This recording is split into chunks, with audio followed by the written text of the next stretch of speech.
This presentation focuses on communicating love. So, we're going to talk about three different frameworks that help us define and understand what love is, including Sternberg's triangular theory of love, Lee's love styles, and attachment theory.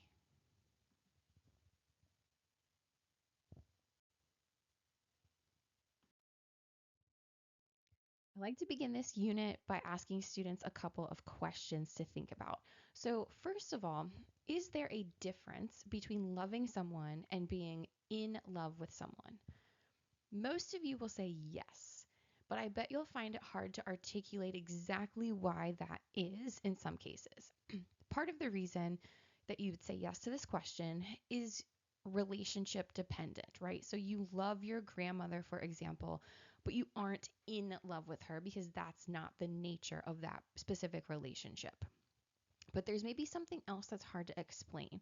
So maybe you were in love with a romantic partner for a while or thought you were, but then you fell out of love with them, but you still felt love for them, right? You still loved them because you cared quite deeply for them, but something was missing, whether that's passion, romance, or so on, right? And then the second question I like to ask is, do you think you can love someone without liking them? And some people will say, yes, absolutely, because of certain relationships. So, for example, I love my aunt, but in some cases, I don't really like her very much.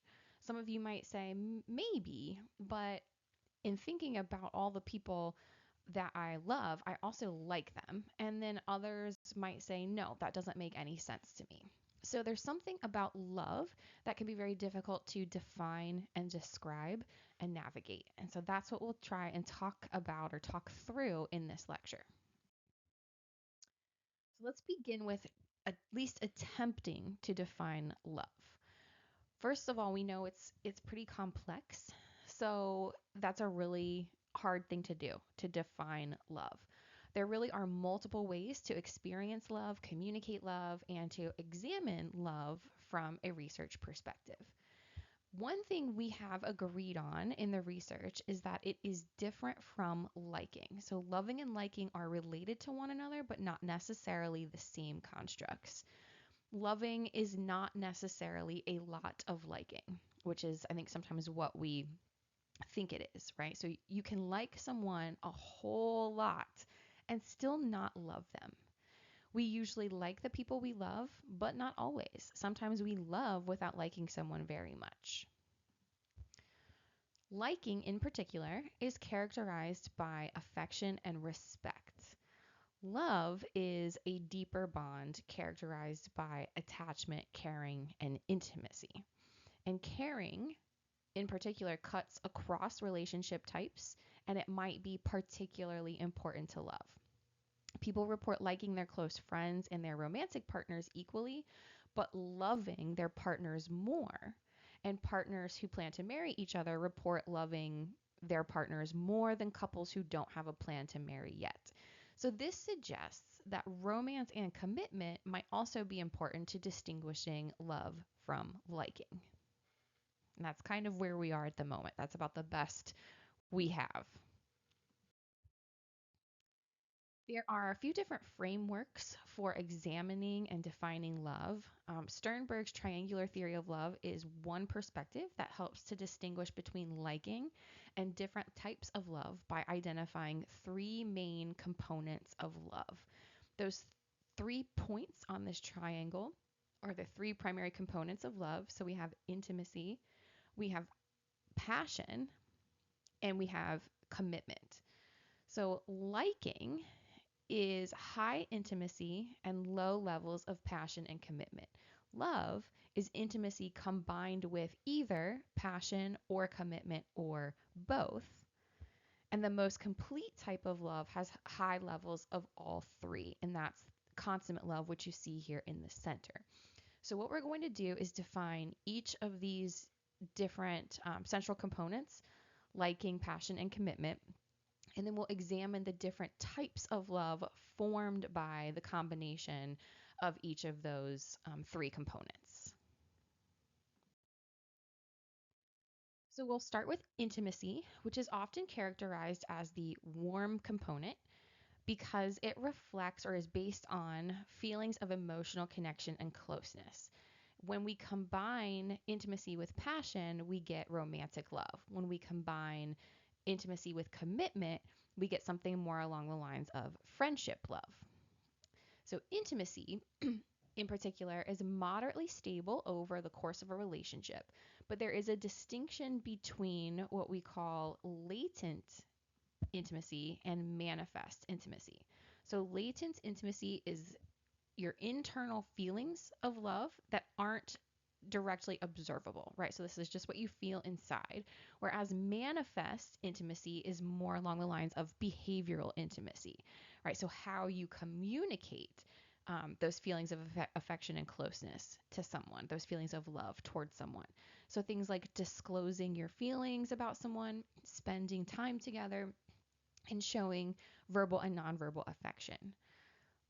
Latent intimacy increases as a relationship develops and then plateaus, right? So it becomes more stable over time, whereas manifest intimacy grows during initial stages but then declines over time. So this means basically that you feel more intimacy and closeness as your relationship becomes more serious and more long term, but you might show it less over time, right? You become less touchy feely, less inclined to exhibit public displays of affection.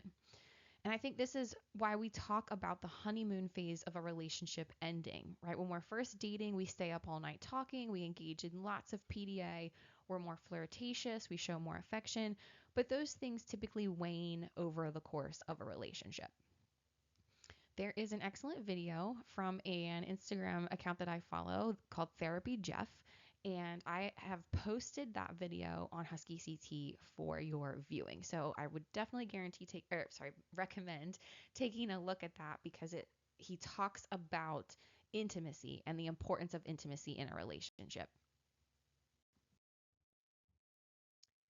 Passion is the second component of love, according to this framework, and it's often characterized as the hot component, partially because it's much harder to control. We often think of passion as being specific to romantic or sexual relationships, but it can actually occur in all different kinds of relationships. And this is because it reflects both motivation and arousal. So we have motivational needs for things like affiliation, control, self actualization. So, for example, parents want their kids to achieve success and happiness. And so they may, in that regard, they can feel very passionate about their relationship with their children, right? Because of those motivational needs. Arousal also, it can be sexual, um, or it can just be excitement about spending time together or participating in certain activities. So arousal doesn't necessarily have to be sexual arousal. It can be any form of arousal. So again, this is why it can cut across different types of relationships. Passion is kind of unstable in relationships, so it can fluctuate over the course of a relationship.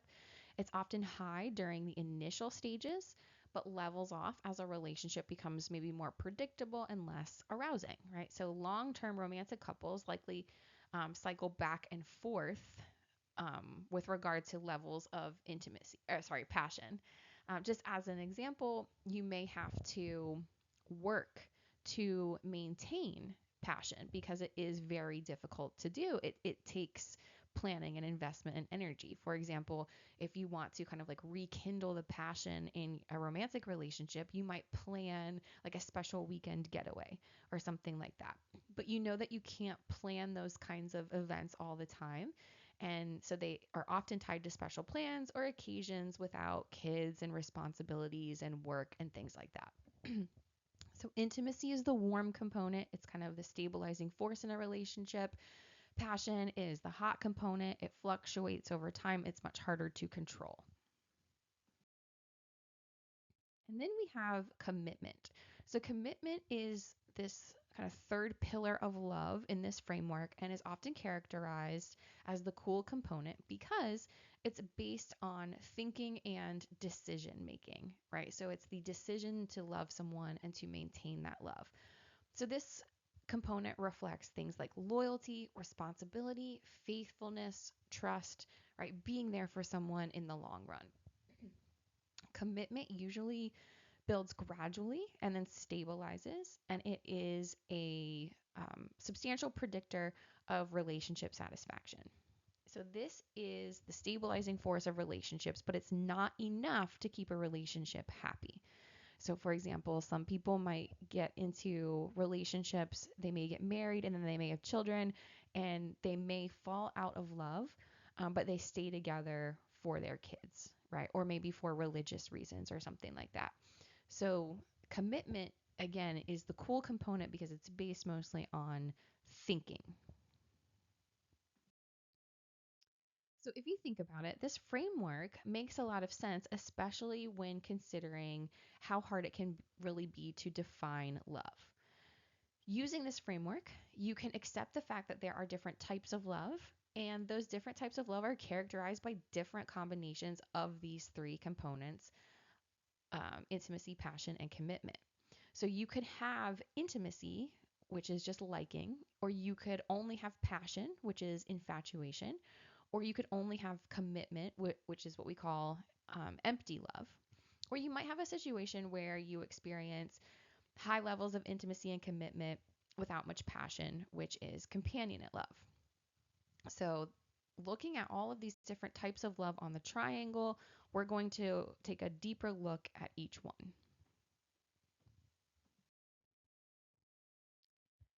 So, we will start with infatuation. Infatuation is high levels of passion, but low levels of intimacy and commitment. So, this is a situation where maybe you imagine how wonderful your life would be if you could have a relationship with a particular person, or if you could escalate a relationship that you have with a particular person. When people are infatuated with another person, they may downplay dissimilarities and other problems in the relationship. People who are infatuated with another person or with one another fall in and out of love very quickly as the passion heats up and cools down.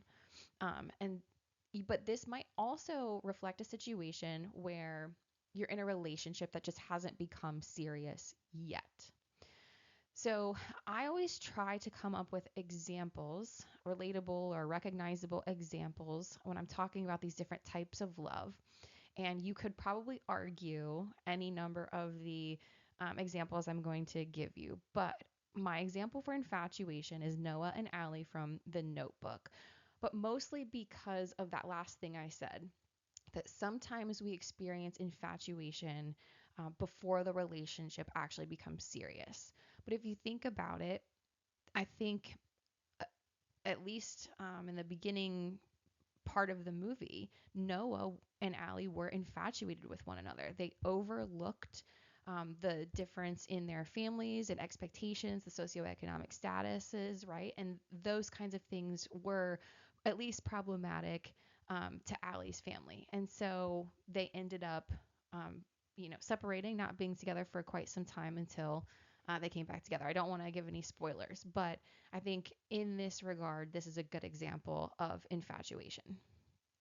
The second type of love is empty love. And so this is characterized by high levels of commitment, but low levels of intimacy and passion. So this could reflect the initial stages of an arranged marriage or partners who no longer feel attached to one another but stay together for various reasons, whether that's kids or religious reasons or some other reason altogether. Um, Relationships characterized by empty love are unfortunately not very satisfying. And so, my example for this one is Tom and Shiv on Succession, if you're familiar with that show.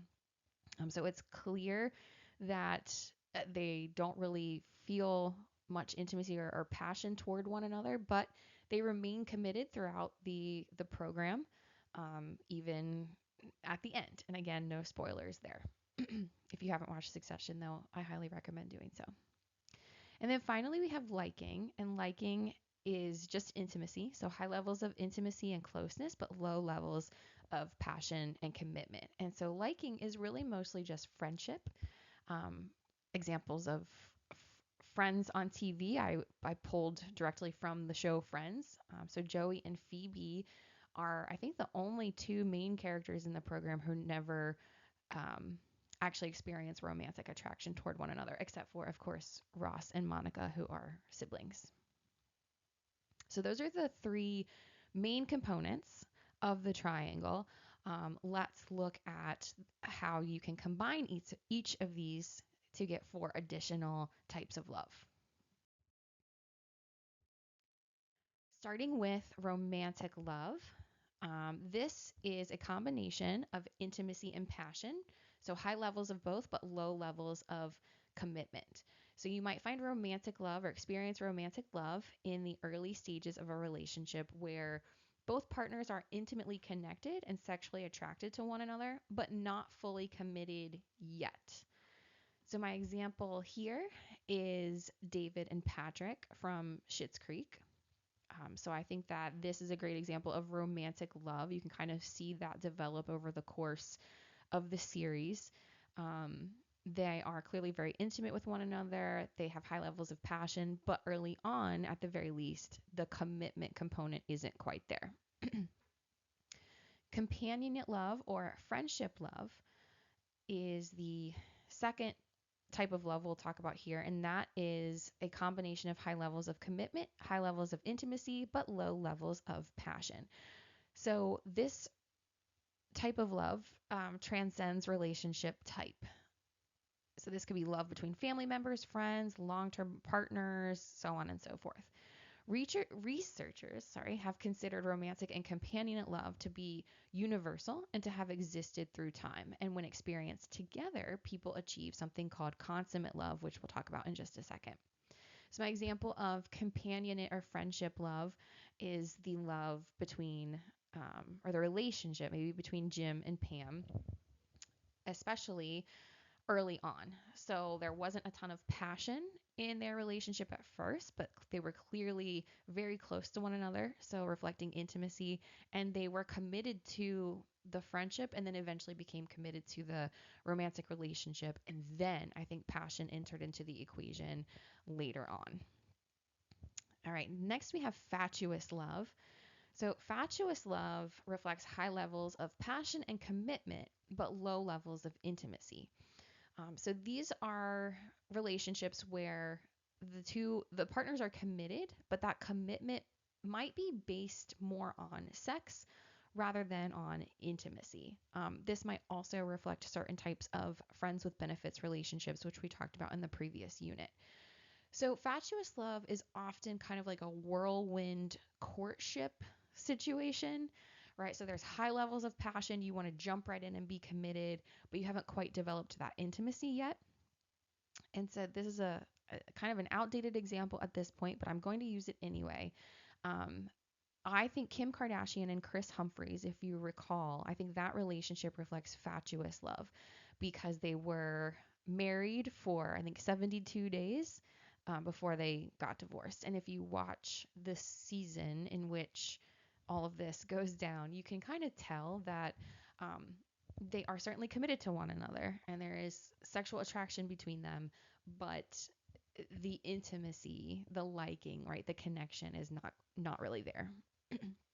And then finally, we have consummate love, and consummate love is a combination of high level, or sorry, reflects high levels of intimacy, passion, and commitment, which means it's a combination of romantic love and companionate love.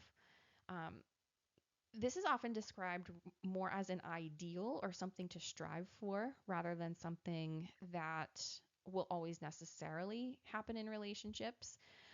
But I am currently obsessed with Kevin Bacon and Kira Sedgwick. I just think they are fantastic. Kevin Bacon is an excellent follow on Instagram, but they have been together forever. They've been married for more than 30 years. I'm not sure exactly how long, um, but they met when they were very young and they have stayed together since then. And I just love them. And so I think that if you watch Kevin Bacon's Instagram videos, it's very clear that they still maintain that romantic connection, but they also are very obviously great friends as well. Okay, so again, here is what this triangle looks like all together, with consummate love being the ideal combination of all 3 points on the triangle: intimacy, passion, and commitment. Um, I kind of see the point at which you get engaged to be the epitome of consummate love because you like the person, you're committed to them, and things are still exciting. But after your, literal honeymoon, commitment certainly stays, we hope anyway, for most people, but passion declines and, possibly even liking, and you can cycle back and forth. So, this is one framework. I really like this framework because I think it provides a very comprehensive um, way of understanding what love is. But we've got two more frameworks to cover, so I'm going to move on. Our next framework are the or reflects love styles as defined by Lee. So Lee argued that people have different ideologies about love. An ideology is a collection of beliefs, values, and expectations. And so in this case, we're looking at those beliefs, values, and expectations about love in particular. So, in this perspective, there are three primary styles of loving, similar to the three primary colors. So, in red, here we have Eros, in blue, we have Storge, and in yellow, we have Ludus. Elements of the three primary love styles can be combined to create different secondary styles, like you might see when you mix paint and the paint creates different colors, right? So the three most common secondary styles are mania in orange, so that's a combination of Eros and Ludus, pragma in green, which is a combination of Storge and Ludus, and agape in purple, which is a combination of Eros and Storge. Each style in this framework has both positive and negative characteristics, and most people identify with a couple of styles. There is an assessment in your textbook and one on Husky CT that will allow you to determine what your primary love styles are. So let's look at each one individually. So, Eros is romantic or passionate love, and it is closely tied to the idea of being quote unquote in love. And this is the central part of love. The central part of many love relationships. So it's rooted in feelings of affection, attraction, and sexual desire. So people who exhibit this love style primarily look for partners who are physically attractive and good lovers. They develop strong feelings of attraction, and so they also develop intimacy and closeness relatively quickly. They can be intense communicators, lots of self disclosure. They're also able to elicit disclosure from their partner effectively, and they engage in lots of nonverbal affection. Eros is also common in initial stages of relationships. It keeps relationships exciting and passionate. Some of the negatives, though, include the fact that if you're only attracted to beauty or physical attractiveness, attraction can fade very quickly. You may also have a hard time adjusting after the initial hot attraction cools, or when you discover that your partner maybe can't live up to unrealistic expectations. The next primary style is storge, or companionate love, or friendship love. So, this love is characterized by high levels of intimacy and commitment, but low levels of passion. It's often regarded as the glue that keeps relationships together. So, it's enduring over time. And it's characterized often by affection, shared values and goals, compatibility between partners, and companionship. So it's based on shows of similarity, right? Reciprocal disclosure, engaging in shared activities. So if those things fade, so will the friendship love. um, Individuals whose primary style is storge tend to prioritize personality characteristics over physical characteristics.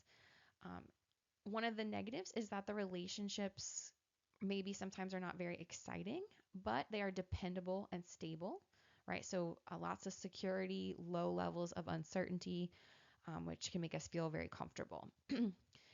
Also, in this type of love, love is framed as a partnership or a lifelong journey. It's important that both individuals want the same things. People in these kinds of relationships feel very comfortable.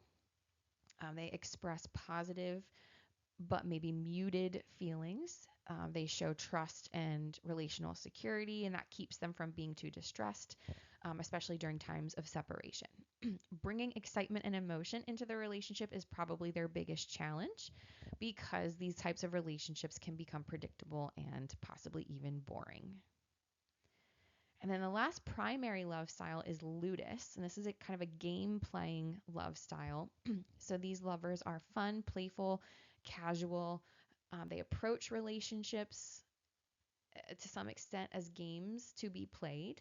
So they look for partners who are physically attractive as well as good lovers. There is a lack of commitment among these individuals, and that's reflected in their communication. So they desire less closeness. They place lower value on emotional support and comfort in relationships. So they share very little personal information, and they can be very slow to develop intimate relationships. So they often play the field, or they have on and off again relationships, and they unfortunately engage in a number of antisocial maintenance strategies like cheating and jealousy induction. They also often use secret tests like endurance tests and jealousy or fidelity tests.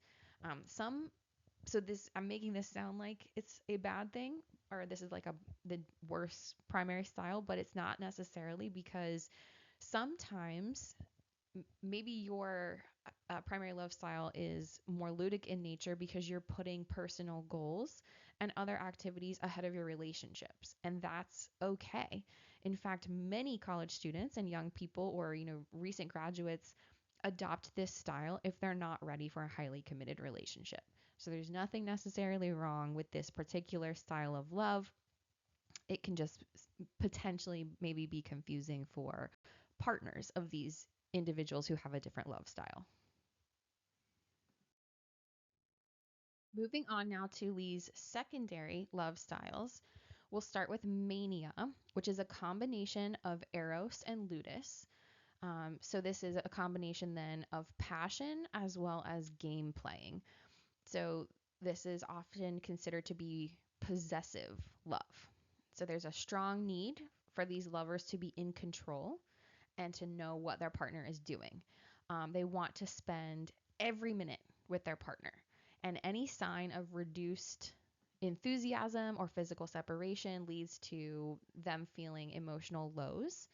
But if you give them affection and attention, then that results in emotional highs, right? So they are very kind of intense. They have this insatiable appetite for both affection and attention. Their love style is characterized by high levels of physical attraction and passion, and they want sensitive partners who understand their feelings. And so their communication is often aimed at intensifying the relationship. They might also use triangle and endurance tests and other antisocial maintenance strategies to attempt to control the partner. Agape is a combination of eros and storge, so a combination of passion and stability. So these lovers tend to be very caring, show high levels of concern and tenderness. They're focused more on giving than receiving. They can be highly passionate lovers, but also enduring and secure partners. They kind of have the idea that love is unconditional, and they are primarily motivated by concern for their partner's well being, and they are willing to make sacrifices. They can kind of seem to be like above everyone else, and so their partners may have trouble matching that high level of unconditional love, which can make them feel guilty or uncomfortable. They tend to put their partners on a pedestal, and that makes it very hard for the partners to live up to these like idealized expectations. They benefit from relationships that are fair and equitable. So there's no one person in the relationship doing all of the giving and the receiving. And then finally, we have pragma, which is a combination of storge and ludus. This is often referred to as practical love. So, pragmatic lovers seek a compatible partner, but tend to avoid taking emotional risks and only commit to a relationship after considerable thought. So they kind of approach love as a shopping list of features that they are looking for. So they look for partners that fit a particular image and possess certain characteristics, right? So it's kind of like a shopping list, like I said.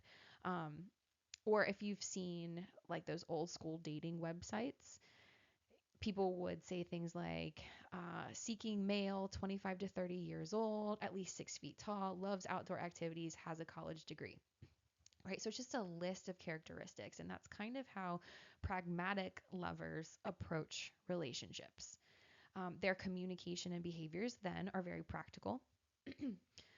So things like they might do things like directly introducing themselves, enmeshing themselves in their partner's social network to attempt to intensify the relationship. People tend to match themselves with others who are compatible, but relationships can be dull or even lifeless if they're based purely on practical concerns. Intimacy and passion may develop after all of the other concerns have been addressed. So here is the full framework of all 6 love styles together, kind of on that color wheel, like I mentioned before. Um, I had a student several years ago. I think it was an extra credit assignment, but this student went through popular songs and basically matched different pop songs to each of these different love styles. So I am always encouraging students to find ways to make the material more accessible to them. So that's potentially one way that you might be able to do that. Our final framework in this unit is attachment theory. And I know that you learn attachment theory in COM 1000. I'm going to dig a bit deeper into this theory compared to what you learn in that course. Um, this is probably my favorite interpersonal communication theory. It informed a lot of my dissertation research, and I am biased in favor of this particular theory because I think it does a great job of explaining, especially the way people approach different types of relationships and communicate within those relationships. So we'll start with some assumptions of attachment theory, and I'll begin by mentioning that this is a biosocial theory. So it has some basis in evolutionary theory similar to affection exchange theory.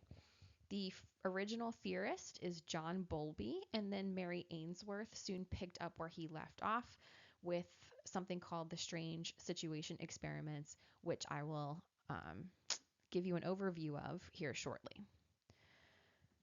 So, first, attachment theory helps to explain how we form bonds with others in different types of relationships, as well as what we expect from those relationships. And attachment styles are reflected in those bonds that we form with others as a result of the ways in which our caregivers interacted with us when we were very, very young. The theory was originally developed to explain differences in relationships between a child and their primary caregiver, and at the time that was usually the mother. So the idea is that from birth, we form close bonds with our primary caregivers, and those bonds result in specific attachment styles. And attachment styles differ depending on the interactions with the caregiver, right? And so the idea is that your attachment style is relatively stable from a very young age all the way through adulthood. And then that's why then it impacts your expectations um, within relationships with other people outside of the relationship you have with your primary caregiver. Our need to develop attachment bonds is innate and necessary to both the development and survival, right? So being part of a family, for example, ensures protection from harm and therefore survival. As we continue to develop, we still want to be part of groups and relationships, and we want to be loved and cared for by others. So the attachment system is really an evolved behavioral system that motivates us to seek closeness to caregivers when we are distressed. So children need to be protected from danger, right? So their parents act as a secure base from which they can safely explore their environment. Exploration of the environment eventually leads to self confidence and autonomy and independence. So, the attachment system basically functions to give children a sense of security and independence and also helps them to develop a healthy capacity for intimacy as they mature into adults. One way in which researchers have been able to observe attachment is through an experimental procedure that I mentioned before called the strange situation. As adults, you know you're attached to someone because you know how you feel without them. And you have the ability to describe those feelings. Children can't do that, right? They don't have the developmental capacity yet to be able to do that. So, to observe their attachment styles, researchers essentially had to get creative. So, they recruited children who were between 12 and 18 months old. And there are videos of these experiments that you can find on YouTube. I usually choose not to include the video because it's pretty distressing. And I thought that before I had a child, but you can look it up if you're curious. It just mostly involves babies crying, which I think is sad. But anyway, each episode in the strange situation experiment lasts about 3 minutes. I mean, and to a toddler is basically a lifetime, right? So we begin by the child and the caregiver in this first slide, in the top left. The child and the caregiver enter into an unfamiliar playroom in a research lab, and the child is encouraged to explore that particular space. Then, so after about 3 minutes, a stranger comes into the area and attempts to interact with the child. The caregiver then leaves the room. And so now the child is with this strange person they've never met before. After 3 minutes of this, the caregiver returns to the playroom and then the stranger leaves. And then, after 3 minutes of that, the caregiver leaves the room and the child is in there alone. And instead of the caregiver coming back, the stranger comes back. And then the caregiver re enters and the stranger leaves. And then the child is again encouraged to explore their surroundings. And so, what researchers are primarily interested in is how the child acts toward the caregiver during the two reunion phases. And the idea is that the child's attachment style is dependent on the caregiver's sensitivity to that child overall. So, what we're primarily focused on is how the child, in the highlighted squares, how the child treats or interacts with the caregiver when they re enter the room both times.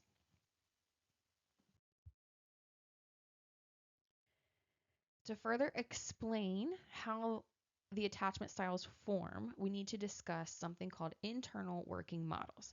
So keep the strange situation in the back of your mind. We're going to talk about internal working models, and then we'll talk about the childhood attachment styles that were observed in the strange situation experiment. So internal working models are cognitive representations of, first of all, how you see yourself, and secondly, how you see potential partners, relational partners, right? So these models reflect your past experiences in close relationships, like with your caregivers, and help you make sense of the world, right? So you develop these internal working models early on, or initially when you are having those interactions with your primary caregiver. So how did your primary caregiver treat you? That's going to influence your internal working model. You have two internal working models. You have one of self, and this reflects the degree to which you have a positive or negative image of yourself as worthwhile, lovable, and self sufficient, right? So, am I worthy of love, affection, and attention? Those who have negative models of self do not perceive themselves as being worthy or deserving of love and affection. And so they tend to be high in anxiety. They tend to fear that others will reject or abandon them. So, anxiety, as you're going to see here shortly, is what we consider to be the self dimension. It reflects your internal working model of self. You have an internal working model of others, which reflects how responsive you expect others to be toward you, in addition to how caring, attentive, and rewarding you expect relationships on the whole to be. So, those with negative models of others tend to be uncomfortable with closeness, and they expect relationships to not be very rewarding. And so they tend to avoid intimacy. So, avoidance is the other dimension. It's the dimension that reflects your internal working model of others. So, this is all going to come together and create four different categories. So, here you can see the internal working models. So, you have the avoidance dimension or the internal working model of others in the vertical axis, and you have the anxiety dimension or the internal working model of self in the horizontal um, axis. So if you have a positive model of self and positive model of others, I'm okay, you're okay. Moving to the right, if you have a positive model of other but negative model of self, I'm not okay, but you're okay. Going down, if you have a negative model of both self and other, I'm not okay and you're not okay. And then over to the left, if you have a positive model of self but negative model of others, I'm okay, but you're not okay. Our internal working models are the result of communication with our caregivers early in our development. Most children emerge from the first 2 years of life with secure, healthy attachments to their caregivers. So, to understand how attachment styles develop, it's important to note how the parent responds to the child's needs. So, we're going to break down each attachment style by describing the parent's behavior and then how that affects the child. So, a secure attachment results when the parent is consistently supportive, available, and responsive to the child's needs, especially in times of distress, and they are generally warm and loving to the child. The child then feels free to explore various environments. They act positively towards strangers. They're upset whenever they are separated from the caregiver, but they're happy when the caregiver returns.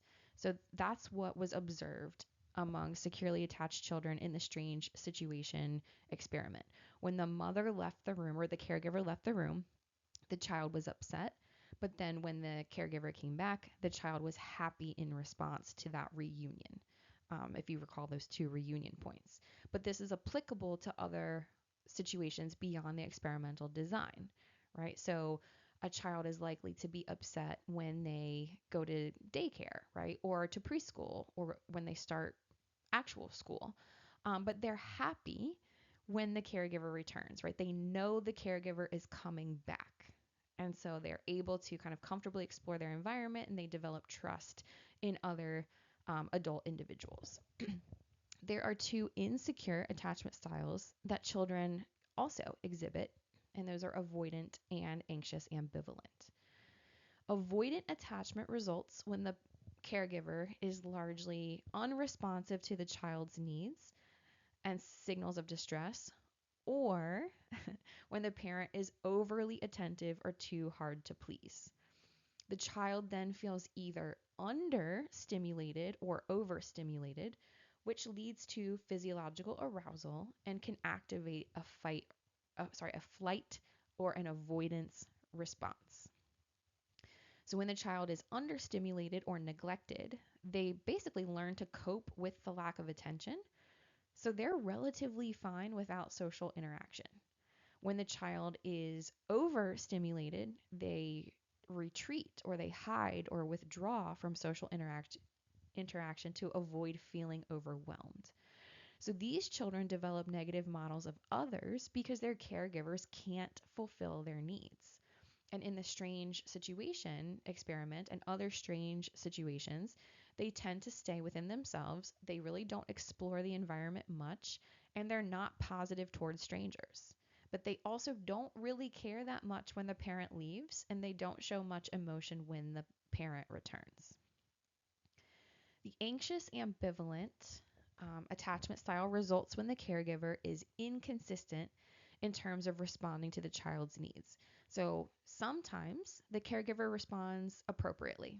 Sometimes they're neglectful and sometimes they're overwhelming, right? So all three are possible.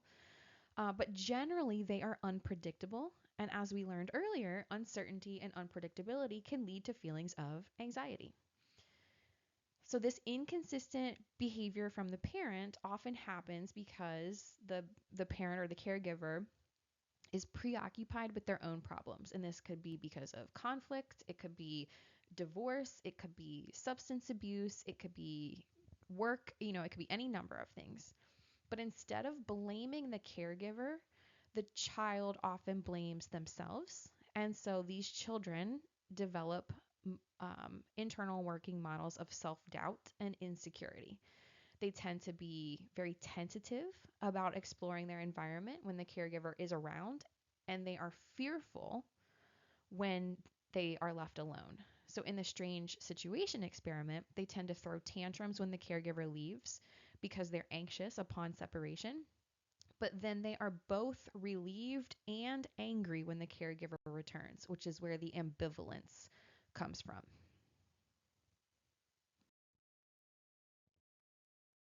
Models of self and other work together and they result in four primary combinations. So I showed you these before. So we have the positive model of self and of other. I'm okay and you're okay. So in this case, I'm self sufficient, I'm secure, I'm lovable. I expect others to be supportive, responsive, and accepting. I also think relationships are worthwhile, right? I have an approach orientation toward intimacy. Negative self and positive other, you're okay, but I'm not okay. I'm insecure. I'm unworthy of love and affection. I'm dependent on others for validation. I expect others to be supportive and responsive, so I don't just approach intimacy. I might even crave intimacy because I need others to reassure me. Negative model of self, negative model of other. I'm not okay and you're not okay. I'm insecure and unworthy of love, and I expect others to be unresponsive, and I expect relationships to be non rewarding. So I have an avoid orientation toward both relationships and intimacy. And then finally, positive models of self and negative models of other. I'm okay, but you're not. I'm secure and worthy of love, but others are probably inattentive and incapable of meeting my needs, so I avoid relationships and intimacy altogether. So, your early parent child relationships essentially set the stage for your later romantic relationships because they influence how you see yourself and what you expect from others. Securely attached adults feel good about themselves and their relationships with others. They are comfortable depending on others and having others depend on them. They value relationships, but they are not afraid of being alone. They tend to be socially skilled, so they can seek support when they need it and they can provide support when others need it. They're emotionally competent. They can express their negative feelings appropriately, they can manage conflict effectively, and they're pretty skilled at relationship maintenance. Preoccupied individuals are the ones who are overly dependent on relationships. They have low self worth, so they're constantly seeking approval from others.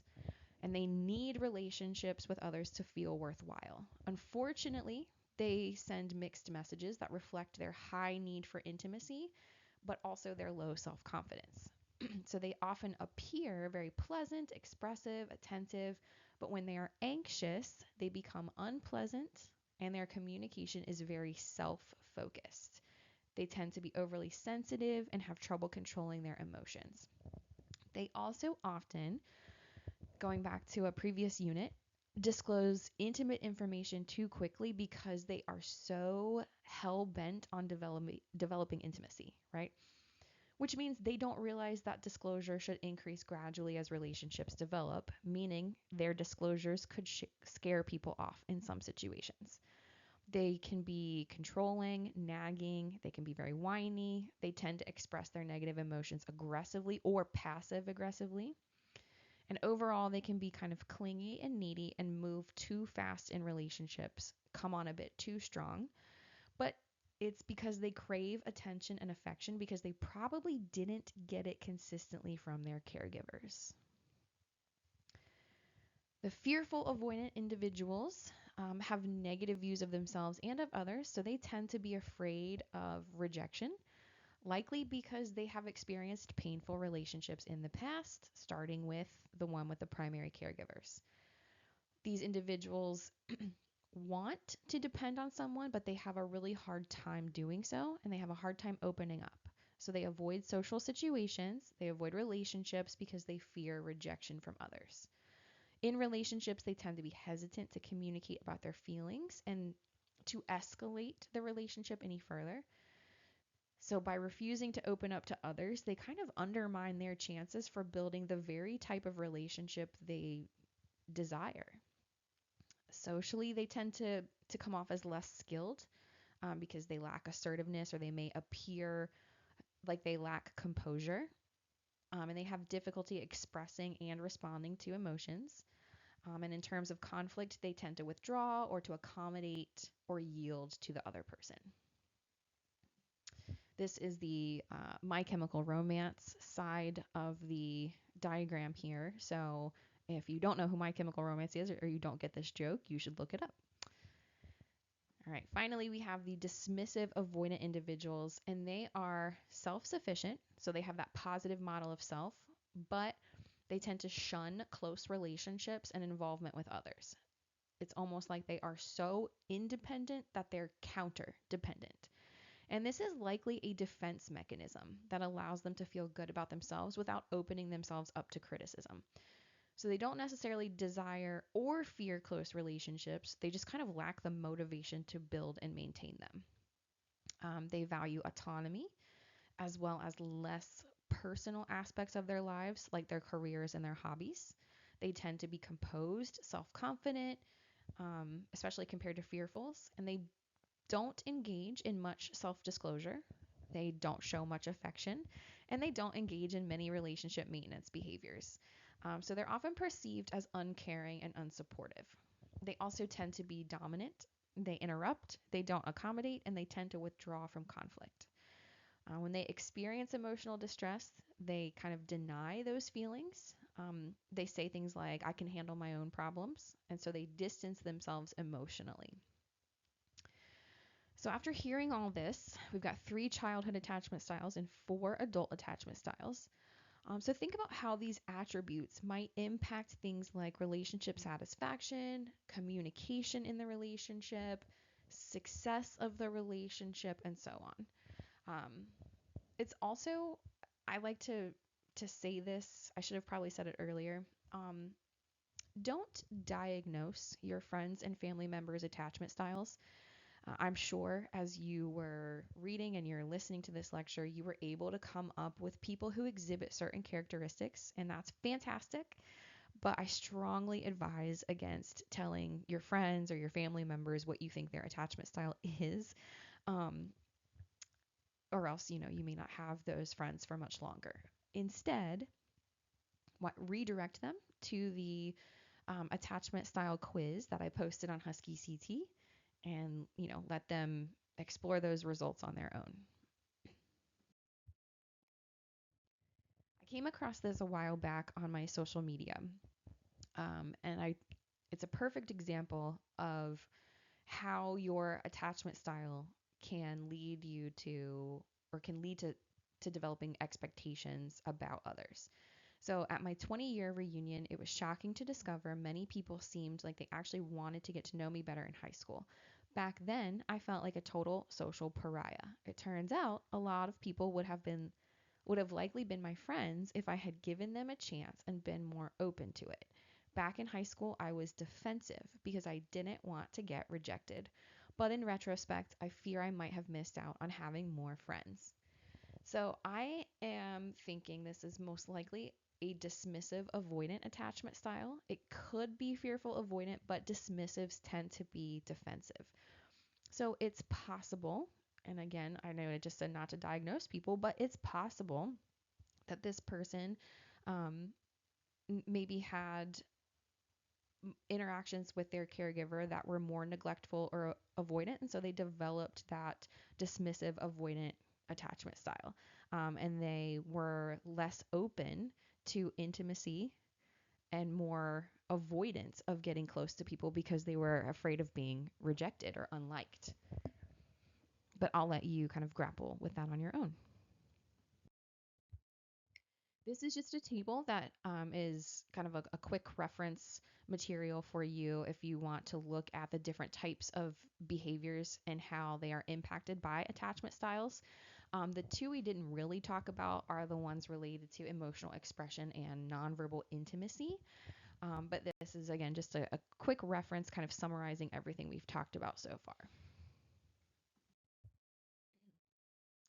So I encourage you to come up with your own examples of each of the attachment styles. I had a professor when I was in undergrad, and I was taking just a foundational interpersonal communication course like this one, and he mapped the four characters from Sex and the City onto the four adult attachment styles. So I'll give you a quick preview here. If you have never seen the show, this may not make as much sense to you, but Charlotte is probably the most secure in the group. To her, relationships are worthwhile. She feels deserving of love and affection and is comfortable showing love and affection to others. She trusts her partners and is generally emotionally competent. Then we have Carrie, who is likely preoccupied. She can be both distant and clingy. She craves intimacy, but seems to always drive her partners away.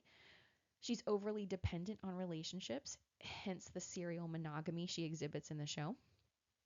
Arguably, the most stable relationship she had was with Aiden, and then things didn't work out. And if you're in the process of watching this, I won't spoil it for you. Miranda is most likely fearful avoidant, while Samantha is most likely dismissive avoidant. Both are hesitant to build relationships, but Miranda is afraid of getting hurt, while Samantha has other things that she'd prefer to focus on, right? So Samantha is kind of self-confident, satisfied with the sexual relationships that she has, while Miranda has a hard time opening up to her partners and trusting them.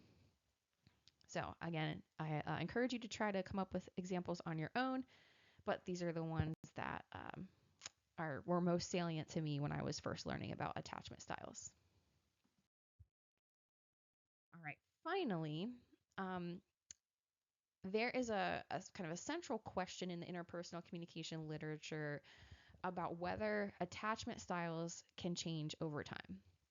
So most researchers argue that attachment styles are relatively stable over time, and others have uncovered that new experiences might be able to modify an individual's attachment style. So I'll give you arguments in favor of both.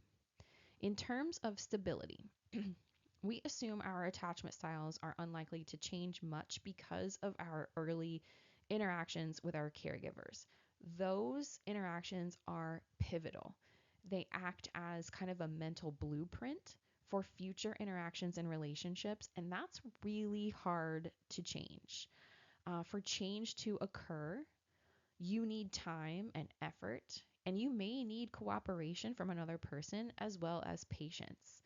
And really, the first step to changing an attachment style would have to be self awareness, which is maybe harder to exhibit than you might think, right? Easier said than done. You need to be both able and willing to reflect on your communication in your relationships, your expectations of relationships, things like that, right? To identify what it is that you'd like to change. The anxious, ambivalent individuals, for example, need to become confident and self sufficient. The avoidant individuals need to learn to trust others, which can be really difficult if you've been burned by someone that you love or trust, right?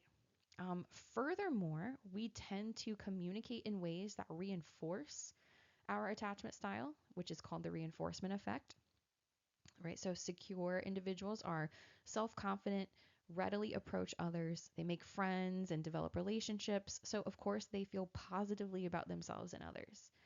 Preoccupied individuals are continuously reaching for more intimacy, so they move quickly. Maybe they say, I love you too soon. Maybe they want to move in together too quickly. And this quickened pace can cause their partners to withdraw, which then only makes the preoccupied person more likely to reach and to approach more, right? So this reinforces the negative model of self. My partner doesn't love me as much as I love them. And it also reinforces the positive model of others. Everything would be great if I could just make them love me. Um, so I'll let you kind of think through fearful and dismissives in this regard and how they might communicate in ways that reinforce their existing attachment style. Now, there are also some important factors that researchers have found could change a person's attachment style. So, significant life events, things like divorce, marriage, new relationships, death of a loved one, all of those things and more can potentially modify an existing attachment style. For example, a securely attached individual might leave for college and become dismissive without that kind of contact and closeness. Someone might get divorced and then become less trusting, right? So maybe become more fearful. You might enter into a really stable relationship with a partner who respects you, is attentive to your needs, is someone you feel comfortable opening up to, and so your previously insecure style maybe becomes secure. So life events could impact attachment. Your partner's attachment style could also be a factor. So if your partner is secure, they may become that stable base for you. Or if your partner is avoidant, you might push a little more to get them to respond or to open up, which might make them pull away more, leading you to push more. So then you might actually become more anxious, even though you were originally secure. The type of relationship might impact your attachment style. So, in other words, someone could be maybe exhibit the preoccupied attachment style with their parents, but a more secure attachment style with their friends and romantic partners. So it's possible that attachment is different depending on the type of relationship we're talking about. And finally, susceptibility and openness to change could be an individual personality characteristic. Some people are just more open to change and more willing to reflect, accept advice from others, and things like that. So we have finally reached the end of this unit. This was a bit longer than I anticipated it would be, but if you have any questions, let me know. I hope you learned a little bit about love and the way we express and receive and experience love in different types of relationships.